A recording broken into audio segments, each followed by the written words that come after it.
क्या आप जानते हैं कि failure is the key to success? अगर हम हर असफलता से अपनी कमियां पहचान लें और उन्हीं से सीखकर अपने आगे के रास्ते को और मजबूत बनाएं, तो यकीन मानिए सफलता आपको जरूर मिलेगी। हर बड़े निवेशक, चाहे वो वॉरेन बफेट हों या राकेश झुनझुनवाला, इन्हीं असफलताओं से सीखकर ही सफल बने हैं।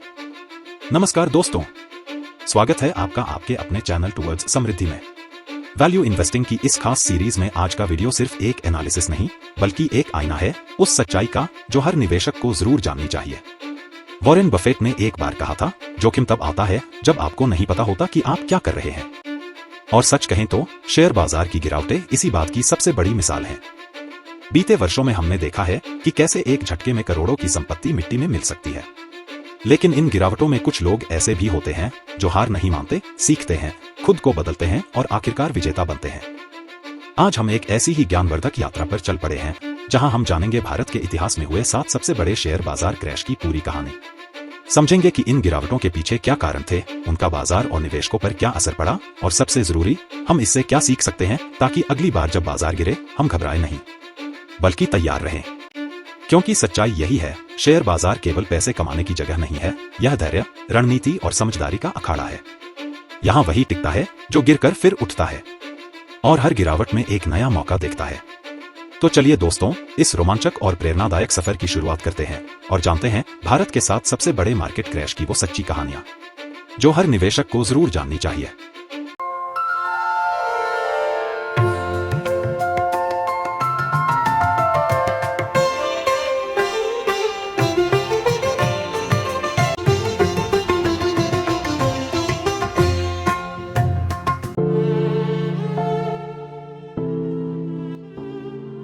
भारत ने 1865 में अपना पहला शेयर बाजार क्रैश देखा।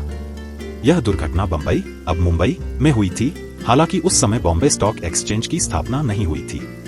उस समय गुजराती और पारसी व्यापारी रैम्पर्ट रो और मेडोज स्ट्रीट के चौराहे पर बैठकर शेयरों का आपसी लेन देन किया करते थे। इस क्रैश की जड़ें अमेरिका के गृह युद्ध, सिविल वॉर से जुड़ी हुई थी। उस युद्ध के दौरान अमेरिका का कपास उत्पादन ठप हो गया था, जिससे भारत के कपास की मांग और कीमतों में जबरदस्त उछाल आया। निवेशकों को उम्मीद थी कि यह मांग लंबे समय तक बनी रहेगी। इसी उम्मीद में उन्होंने भारी मात्रा में कपास से जुड़ी कंपनियों के शेयरों में निवेश किया। इस तेजी ने भारत में नई कंपनियों के शेयरों की कीमतें आसमान तक पहुंचा दी। बैक बे रिक्लेमेशन कंपनी और बैंक ऑफ बड़ौदा जैसे शेयर रॉकेट की रफ्तार से ऊपर गए। कपास व्यापार से बने मुनाफे को भी बड़े पैमाने पर शेयर बाजार में लगाया गया, जिससे बाजार में एक बुल रन शुरू हो गया। बैंकों ने भी सट्टेबाजों को उधार में पैसे देना शुरू कर दिया, जिससे यह बुल रन और तेज हो गया। लेकिन मई 1865 में जैसे ही अमेरिका का गृह युद्ध समाप्त हुआ, वहां से कपास का निर्यात फिर से शुरू हो गया। इसका असर यह हुआ कि भारतीय कपास की मांग और कीमतें अचानक गिर गईं। परिणामस्वरूप शेयर बाजार में भारी गिरावट आई। बैक बे रिक्लेमेशन के शेयरों में 96% तक की गिरावट दर्ज की गई। बैंक ऑफ बॉम्बे का शेयर, जो बुल रन के दौरान 2850 रुपए तक पहुंच गया था, वह मंदी के बाद गिरकर सिर्फ 87 रुपए पर आ गया। इस भारी गिरावट ने कई व्यापारियों को दिवालिया कर दिया और भारत के पहले बड़े निवेशक तबाह हो गए। यह क्रैश भारत की वित्तीय दुनिया के लिए एक बड़ी चेतावनी बन गया। यह घटना हमें सिखाती है कि बिना सोचे समझे तेजी पर भरोसा करना खतरनाक हो सकता है। किसी भी बुल मार्केट में जब भावनाएं हावी होती हैं और लॉजिक पीछे रह जाता है, तो परिणाम विनाशकारी हो सकते हैं। निवेश हमेशा फंडामेंटल और लॉन्ग टर्म सोच के साथ करना चाहिए, न कि सिर्फ तेजी की लहर देखकर।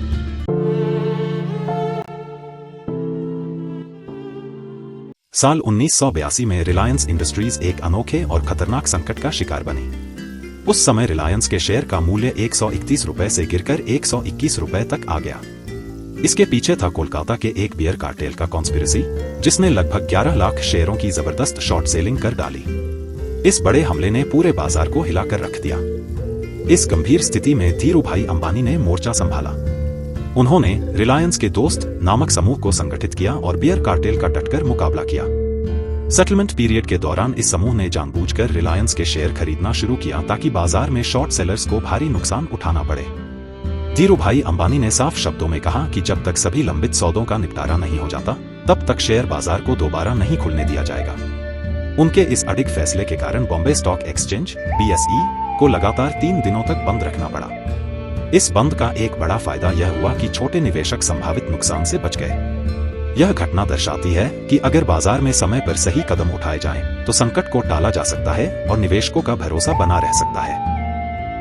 यह घटना हमें सिखाती है कि बाजार में बड़े खिलाड़ियों के इरादे और चालें निवेशकों को कैसे प्रभावित कर सकती हैं। साथ ही यह भी कि अगर कोई लीडर समय पर साहसिक निर्णय ले तो बाजार की स्थिरता को बचाया जा सकता है। एक समझदार और दूरदर्शी निवेशक को हमेशा सतर्क रहना चाहिए और यह समझना चाहिए कि बाजार सिर्फ आंकड़ों से नहीं बल्कि भावनाओं और रणनीतियों से भी चलता है।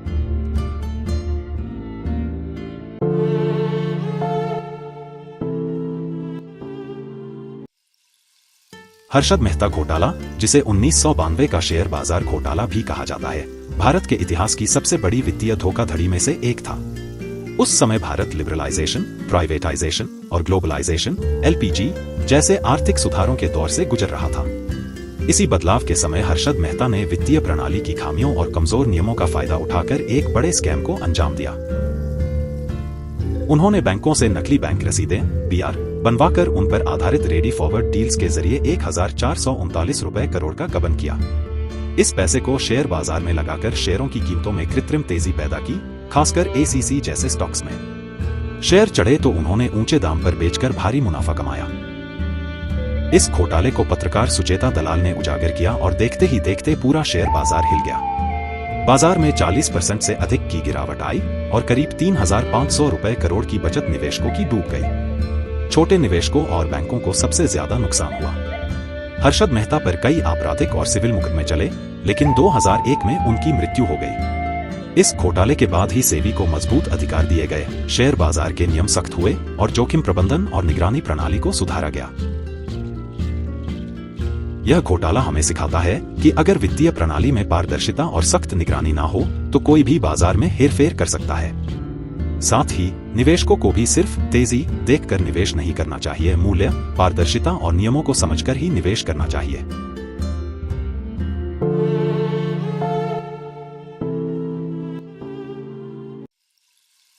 2008 का वित्तीय संकट, जिसे ग्लोबल फाइनेंशियल क्राइसिस (GFC) कहा जाता है, आधुनिक इतिहास की सबसे गंभीर आर्थिक तबाही में से एक था। इसकी शुरुआत अमेरिका में हाउसिंग बबल के फटने और सबप्राइम मॉर्गेज संकट से हुई, जिसने बड़ी वित्तीय कंपनियों को झकझोर कर रख दिया। मार्च 2008 में बियर स्टर्न्स जैसे बड़े निवेश बैंक के पतन ने संकट को और गहरा कर दिया। इस संकट ने अमेरिका तक सीमित न रहकर दुनिया भर के वित्तीय बाजारों और अर्थव्यवस्थाओं को अपनी चपेट में ले लिया और भारत भी इससे अछूता नहीं रहा।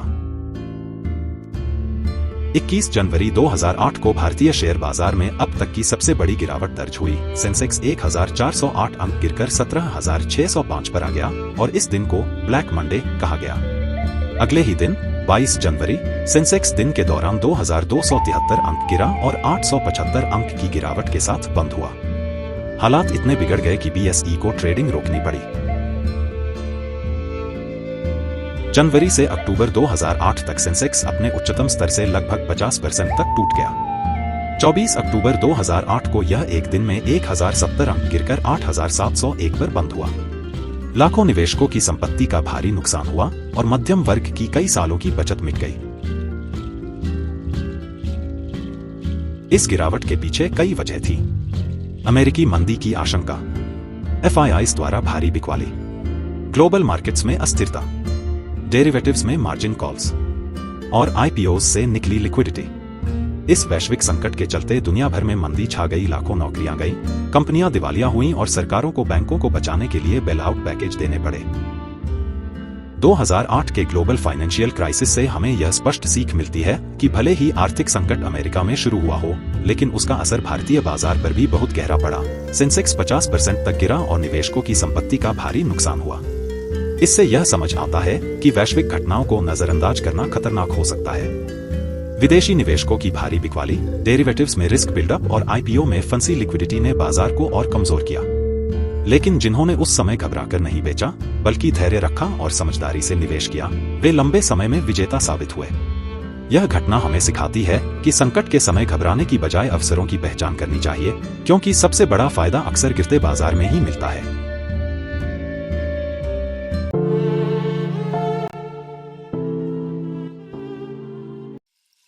9 नवंबर 2016 को भारत सरकार ने काले धन पर रोक लगाने के लिए अचानक 500 और 1,000 रुपए के नोटों को बंद करने की घोषणा की, जिसे नोटबंदी कहा गया। इस फैसले से पूरे देश में नकदी संकट पैदा हो गया और शेयर बाजार में घबराहट फैल गई। निवेशकों ने बड़े पैमाने पर बिकवाली शुरू कर दी, जिससे बाजार में तेज गिरावट देखने को मिली। इसके साथ ही अमेरिका में राष्ट्रपति चुनाव को लेकर भी अनिश्चितता थी, जहां हिलेरी क्लिंटन की तुलना में डोनाल्ड ट्रंप की बढ़त ने वैश्विक निवेशकों को हतोत्साहित किया। इस दोहरी मार के चलते बीएसई सेंसेक्स 1688 अंक 6.12% और निफ्टी 540 अंक 6.33% गिर गया। प्रमुख शेयर जैसे Cipla, Adani ports, HDFC bank, ONGC, Hero MotoCorp, एम&एम, Bharti Airtel, Bajaj auto, ICICI bank और सन फार्मा में 5.5% से अधिक की गिरावट आई। रियल एस्टेट क्षेत्र को सबसे ज्यादा नुकसान हुआ, जिसमें Godrej properties, DLF, Unitech, Indiabulls real estate, Sobha developers और एचडीआईएल जैसी कंपनियों के शेयर 15% तक टूट गए। इसी दौरान अंतर्राष्ट्रीय बाजार में कच्चे तेल की कीमतें भी 2.65% गिरकर $45 प्रति बैरल के नीचे आ गईं। नोटबंदी जैसे अप्रत्याशित सरकारी फैसले बाजार को अचानक हिला सकते हैं। इस घटना ने दिखाया कि पॉलिसी से जुड़े बड़े बदलावों का शेयर बाजार पर तात्कालिक असर होता है, लेकिन यह असर हमेशा स्थायी नहीं होता। निवेशकों को ऐसी स्थितियों में घबराकर बेचने से बचना चाहिए और धैर्य रखना चाहिए। नकदी संकट ने रियल एस्टेट जैसे सेक्टर को बुरी तरह प्रभावित किया, जिससे यह भी सीख मिलती है कि सेक्टर विशेष जोखिम को समझना और डाइवर्सिफिकेशन अपनाना बेहद जरूरी है। साथ ही राजनीतिक और वैश्विक घटनाओं की सतर्क निगरानी करना एक समझदार निवेशक की पहचान होती है।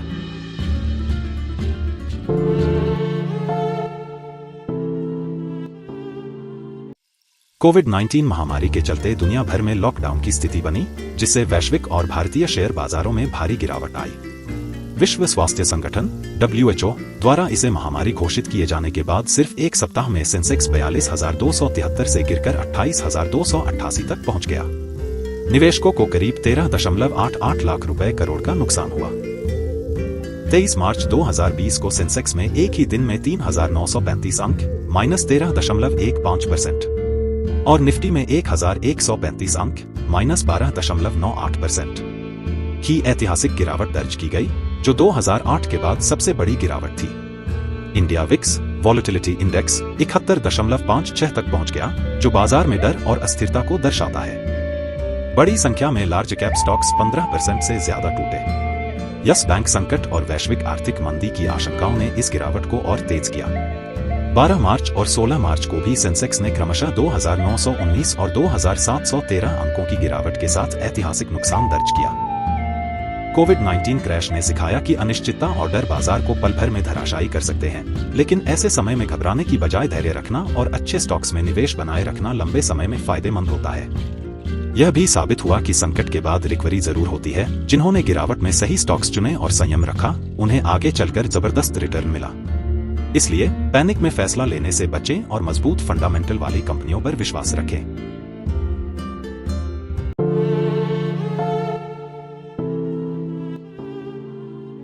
सितंबर 2024 तक भारतीय शेयर बाजार में जबरदस्त तेजी देखने को मिल रही थी। निफ्टी 50 ने अपना ऑल टाइम हाई 26,277 पर बनाया था और निवेशकों में उत्साह चरम पर था। मिड कैप और स्मॉल कैप स्टॉक्स भी शानदार रिटर्न दे रहे थे। ऐसा लग रहा था कि भारतीय अर्थव्यवस्था का बुल रन अभी और लंबा चलेगा। लेकिन इसी बीच कुछ ऐसे घटनाक्रम शुरू हुए जिन्होंने बाजार की दिशा ही पलट दी। सबसे पहले अमेरिका में ट्रेजरी बॉन्ड यील्ड में अचानक तेजी आई। इससे ग्लोबल निवेशकों ने भारत जैसे उभरते बाजारों से अपना पैसा निकालना शुरू कर दिया, क्योंकि उन्हें अमेरिका में बेहतर और सुरक्षित रिटर्न मिलने लगा। इसके साथ ही मिडिल ईस्ट में इजरायल और गाजा के बीच संघर्ष ने भूराजनीतिक तनाव बढ़ा दिया।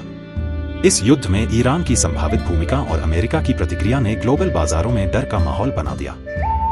इन्हीं वजहों से विदेशी संस्थागत निवेशकों (FII) ने अक्टूबर 2024 से भारतीय बाजार में जमकर बिकवाली शुरू की। वहीं घरेलू कंपनियों के तिमाही नतीजे भी कमजोर निकले, जिससे निवेशकों का भरोसा और कमजोर हुआ। बजट से पहले अनिश्चितता और अमेरिका के फेडरल रिजर्व की ब्याज दरों को लेकर असमंजस ने भी इस गिरावट को गहराया। इस पूरी गिरावट का असर बेहद गंभीर रहा। निफ्टी 50 में अक्टूबर 2024 से फरवरी 2025 के बीच लगभग 12% की गिरावट दर्ज की गई, जो कि पिछले 10 सालों में कोविड-19 के समय को छोड़कर दूसरी सबसे बड़ी गिरावट रही। आंकड़ों के अनुसार इस दौरान निफ्टी के 16 से ज्यादा स्टॉक्स में 20% से ज्यादा की गिरावट दर्ज की गई। इंडसइंड बैंक सबसे बड़ा लूजर रहा, जिसने करीब 34% की गिरावट झेली। इसके अलावा एशियन पेंट्स, हीरो मोटोकॉर्प और बजाज ऑटो जैसे नामी स्टॉक्स भी 30% के आसपास टूटे।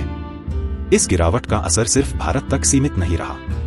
ग्लोबल मार्केट्स जैसे अमेरिका, यूरोप और एशिया सभी में डर और अस्थिरता बढ़ी। तेल और सोने की कीमतों में तेज उतार चढ़ाव देखा गया। निवेशकों का सेंटिमेंट नेगेटिव हो गया और रिटेल इन्वेस्टर्स की संपत्ति में लाखों करोड़ों का नुकसान हुआ। इस तरह 2024 से 25 का यह मार्केट क्रैश हमें एक अहम सबक देता है कि बाजार में स्थायित्व कभी गारंटी नहीं होता। जब एफआईआई बिकवाली करते हैं, तब घरेलू निवेशकों को घबराने की बजाय मौके तलाशने चाहिए। मजबूत फंडामेंटल वाले लार्ज कैप स्टॉक्स लंबी अवधि में सुरक्षित और लाभदायक हो सकते हैं। दोस्तों, मार्केट क्रैश किसी भी निवेशक के लिए एक डरावना अनुभव हो सकता है, लेकिन अगर आप हर क्रैश से सीख लेते हैं, तो यही आपको एक समझदार और सफल निवेशक बनाता है। ये 7 घटनाएं हमें यही बताती हैं कि समय के साथ बाजार फिर उठ खड़ा होता है, बस जरूरत है धैर्य और सही नजरिए की। अगर आपको ये वीडियो पसंद आई हो तो लाइक जरूर करें, शेयर करें अपने उन दोस्तों के साथ जो हर गिरावट में डर जाते हैं, और चैनल टुवर्ड्स समृद्धि को सब्सक्राइब करें ऐसे ही दमदार और गाइडिंग कंटेंट के लिए।